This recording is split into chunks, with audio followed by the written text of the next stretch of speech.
উচ্চ বিদ্যালয়ের ছাত্র পরীক্ষা প্রামাণিক।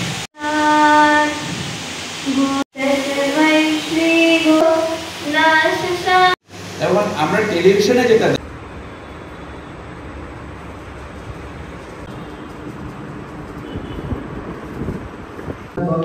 ভালো করেছে, কিন্তু দুটো দলের একটা জায়গায় অনেকগুলোর মতো আজকে আপনারাও সাক্ষী থাকুন, বিতর্ক মঞ্চ সাক্ষী থাকবে। আজকে আমরা দুর্নীতিমুক্ত সোনার বাংলা বলবো।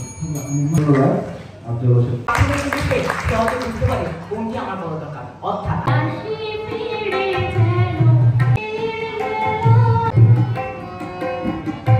নৈতিকতা, স্বচ্ছতা।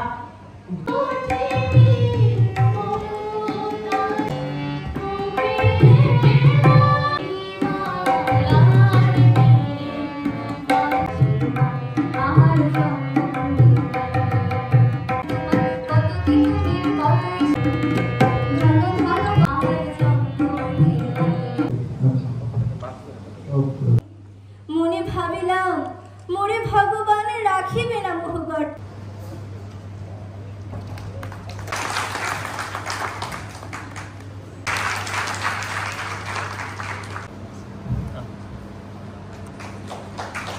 দুর্নীতিমুক্ত বাংলাদেশ গড়ার জন্য সুস্থ একটি প্রতিযোগিতা, যেখানে আমাদের জ্ঞানের পরিধিটা হয়তো আমাকে কেউ মনিটরিং করছে না, কোথাও কোনো সিসি ক্যামেরা নেই, কোনো কিছুই নেই, কিন্তু আমাকে সেভাবে কাজ করতে হবে যাতে আমি পরবর্তীতে নিজের বিবেকের কাছে আনি, যেটাকে বলা হয় যে বিবেক হচ্ছে সব থেকে বড় আদালত, সেই বিবেকের কাছে যেন আমি জবাব দিতে